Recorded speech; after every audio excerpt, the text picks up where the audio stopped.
Can military tactics be stupid? Are there tactics that are questionable or funny, but they work? Absolutely. From a Trojan horse to this. Let's see how stupidity turned into strategy. Logs painted black to look like cannons. During the American Revolution, General George Washington's army was facing off against the British near Boston Harbor. Now, his army wasn't quite large enough to actually attack, but he did have some time before the British would bring reinforcements. And so, Washington needed a plan to even the odds. He came up with a clever solution. See, there were a bunch of tall trees nearby that had thick trunks. So what his team did was chop down some of these trees, leaving just enough connected by a root system to make them look like a continuous line of trees. They then painted the trunks black to make it look like an imposing line of cannons. When the British saw this, they thought it was a trap, so they surrendered without putting up a fight.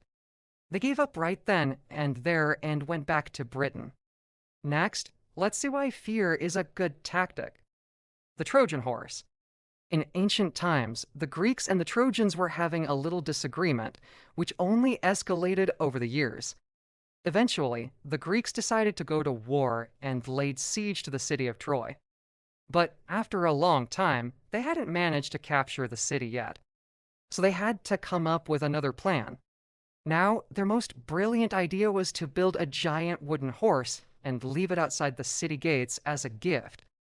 The Greeks pretended to sail away, and when the Trojans saw the massive wooden horse, they brought it inside their city walls as a trophy. But that night, the Greek soldiers who had been hiding inside, the horse opened the city gates and let in other Greek soldiers.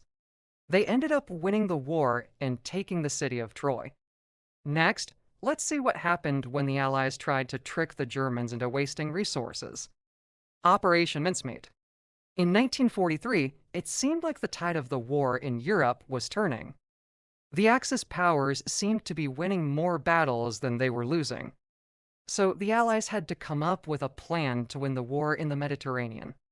They wanted to take the island of Sicily, but they knew that the Germans had a large force of soldiers stationed there. So they devised a plan. They created false documents that suggested that the real invasion would happen in Greece. They then put these papers on the body of a recently deceased person and dropped the corpse out of an airplane over the Mediterranean. A Spanish fishing boat found the body and brought it to the authorities. The Germans soon got word of these documents and the fact that the corpse had been spotted.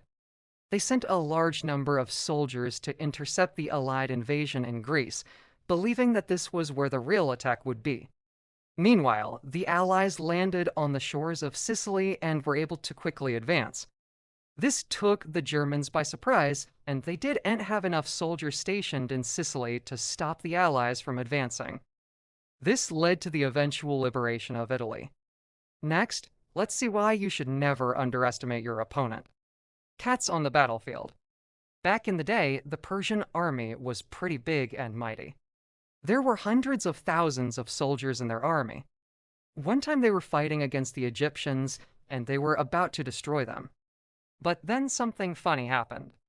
As the Persians were about to attack, they stopped and spared all the cats that they could find. Then they started their attack, and the Egyptians thought it was a sign from God. You see, Egyptians revered cats as holy animals and considered them sacred. The Persians probably didn't know this. They just thought it would be a good idea to fool their enemies. Either way, the Egyptians thought it was a sign from God that they were supposed to fight back. They picked up their weapons and attacked. It ended up being a total mess. And in the end, the Persians lost the battle because they couldn't deal with all those angry Egyptians. Next, let's see what happened when the US tried to demoralize their enemy.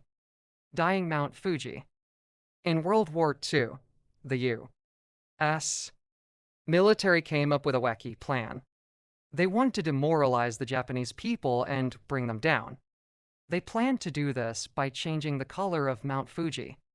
Mount Fuji is a dormant volcano located in Japan and is considered a holy mountain by the Japanese people. The U.S. military wanted to change the color of the snow on the top of the mountain from white to black. This was supposed to be done by dropping huge amounts of black dye onto the mountain from airplanes. The plan was that the Japanese people would see this and become so demoralized that they would want to give up. Fortunately, the plan was never carried out. The U.S. military never actually dyed the mountain black. However, we cannot be sure that this was only because they did not want to ruin the beautiful view. Maybe they didn't carry it out for other reasons. Next, let's see what happened when the Norwegians used birds to get their revenge. Firebirds. It was the 1100s, and Viking warrior Harald Hardrada was king of Norway. One day, he and his army were attacking a city, but they weren't having much luck. They kept trying to climb the city walls, but the defenders were always ready for them and pushed them back.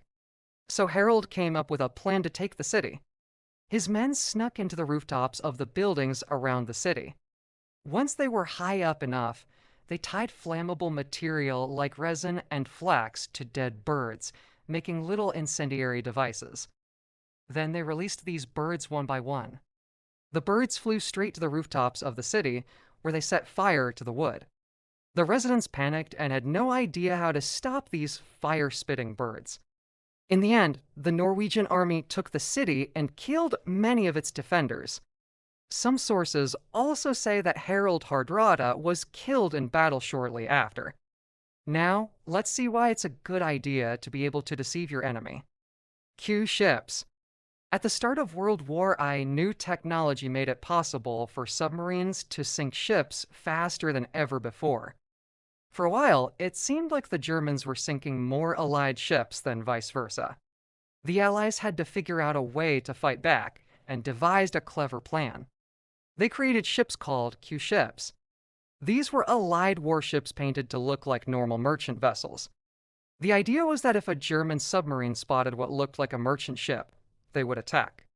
But these merchant ships would turn out to be warships, and the submarine crew would be captured. Next, let's see what happened when the Chinese army used an empty fort. The empty fort. In the Three Kingdoms period of ancient China, there was a ruler named Zhu Zhiliang. He was known for his intelligence and cunning. One day, his rival, the kingdom of Shu, was planning to attack him. They sent out spies to find out everything they could about his army, but they didn't find anything out. They reported back that there didn't seem to be any signs of the main Shu army. So the enemy army became cocky and started to attack. But they didn't get very far. They were defeated easily. Turns out, Zhu Zhiliang had left his fortress virtually defenseless. He hoped that his reputation for being smart would scare his enemies, and it worked. So what do all of these crazy military tactics have in common? They all relied on tricking the opponent, whether it was through fear, surprise, or misdirection. Humans are social creatures, and we evolved to pick up on cues from other people. We try to read their emotions and figure out what they're going to do next. This means that even today, our decisions are often influenced by things like body language and tone of voice, even when we know we shouldn't. The same goes for militaries. Sometimes it's better to deceive your enemy than to rely on brute force. These examples show that sometimes the craziest plans can actually work. Even though some of these tactics are old, they still teach us valuable lessons about psychology and warfare. So next time you're faced with a tough situation, remember to think outside the box. You never know what might work. Look out for our next video, Dumbest Weapons Ever Made That Actually Worked. Thanks for watching.